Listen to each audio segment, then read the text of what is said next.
from the forgotten abysses of time. I, Outlaw, the son of the dark forest, keeper of the ancient words, will tell of the days when the world was young, when the moon looked down on new seas and the river sang the song of change. I will also tell of love and friendship, of treachery and doom. We were children of the forest, shadows among the oaks and birches, born of the wild chase, forged in the battle with the wolves. But now bound to the dark hearts of the earth, for our hands grasp blades of grass instead of spears. Our lot was hard, the land unmerciful, the harvest of fleeting dreams stolen by storms and drought. The game moved on, following the old paths, and hunger always wandered at our side. But one day they came from the south, strangers with dark skin and knowing eyes, who caressed the earth like a mother and knew how to tame the gray. Their faces were brown like the ripe ears of corn, and their words sounded strange, like the murmuring of the rivers. We were suspicious, the sons of the wilderness, but their hands brought knowledge, not swords, and the gift was the gold of the fields, the bread of the future. So fear and mistrust gave way, and they shared the riches of the fields with us. A new song rang out in our land, a chant of abundance of grain piled high in the thorns of fields no longer covered in ashes, but growing year after year under the skilled hand of the foreigners. And among them I found brothers, and the one who taught me to see the earth differently, to sow with a calm hand, who believes the soil more than the spear, a strong heart hidden behind a gentle nature. But listen, you seekers, for what brings light also casts shadows, and darkness creeps like a snake of doom in the nights. So now hear the true story, which tells not of luck, but of treachery.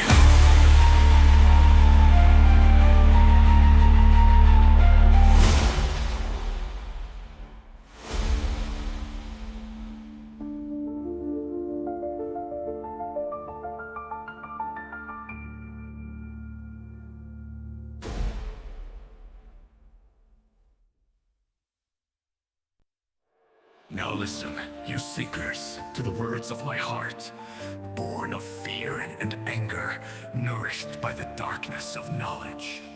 It was a day when the wind stroked gently through the trees, and the sun burned like a golden fire over the hills. With my spear in hand, I went out into the forest, where the game was as fleeting as the breath of the gods, and the shadows stretched long arms between the trees. But no stag led me that day, no wolf showed me its way.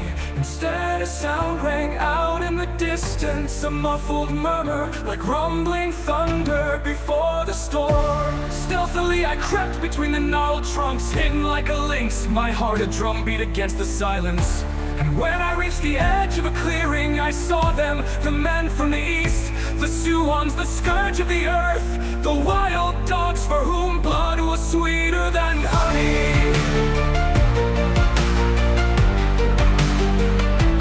Naked was their greed, sharp their spears, and their voices hissed like fire devouring grass. With sparkling eyes they told of the coming storm, of burning roofs and slit bellies, of golden treasures, of red rivers, of bones that would sing bare in the wind. No man, no woman, no child of the strangers, my friends, our benefactors, should see the cold of the next morning. For the Suans knew no mercy, and their hatred was as old as the rocks, deep as the roots of the dark firs. With trembling breath I turned away, my legs like flames carrying me through the twilight. I ran faster than any hunter had ever run, heard her gentle voice in my head, for I knew every second was life, her life. My village, my people, my brothers, they had to know what would arise from the night. And so I raised my voice so loudly that even the stars trembled, and told what my ears had heard, what my eyes had seen. What now? What the men of the settlement rise up, take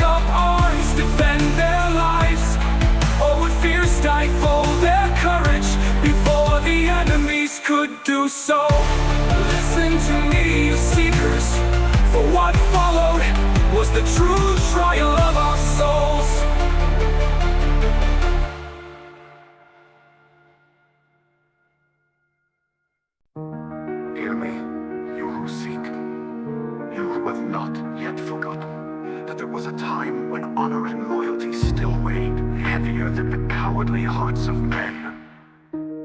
I stood under open skies, before my brothers, before the men of my blood and my people, and my words were like fire, ignited by anger, nourished by the truth.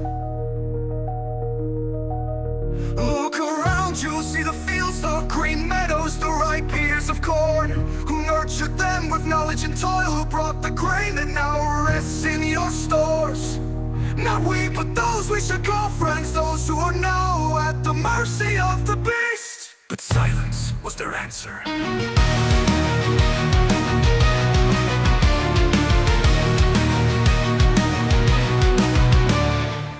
Not cowardice alone lay in their eyes, but the delight of those who do not want to see their own shame. Men with whom I had hunted, drunk, laughed, they were silent.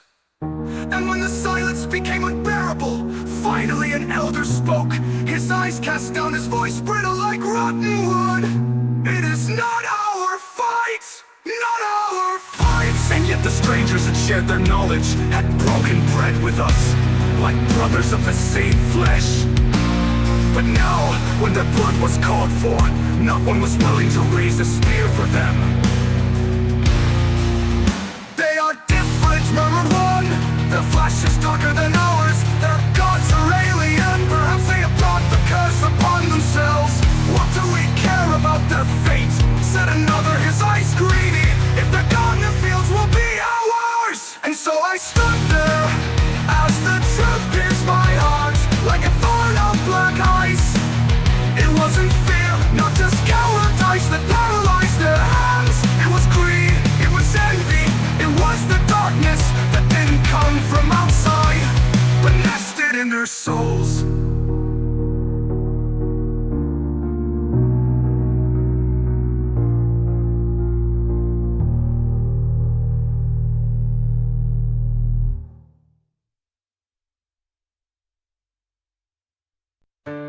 But I, altar son of the earth, would not abandon my friends.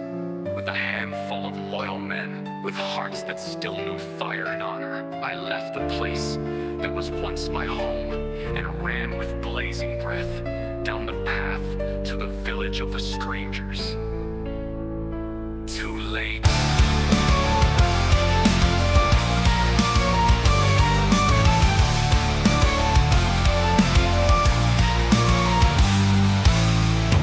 Nothing but smoke and ash, blood in the gutters, open mouth, throwing Christ silently into the sky.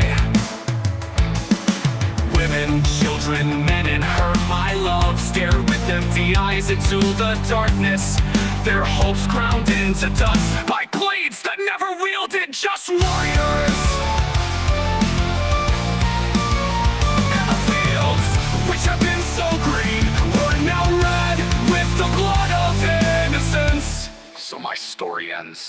So ends a time that carried hope and promised light. So ended the life of that stranger and the woman I loved deep in my heart. So died my one true love. So ends the dream that was slain by cowardice and treachery.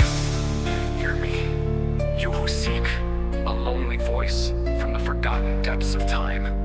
The true enemy does not come from outside. He sleeps lurking within us, and that is the truth of this world.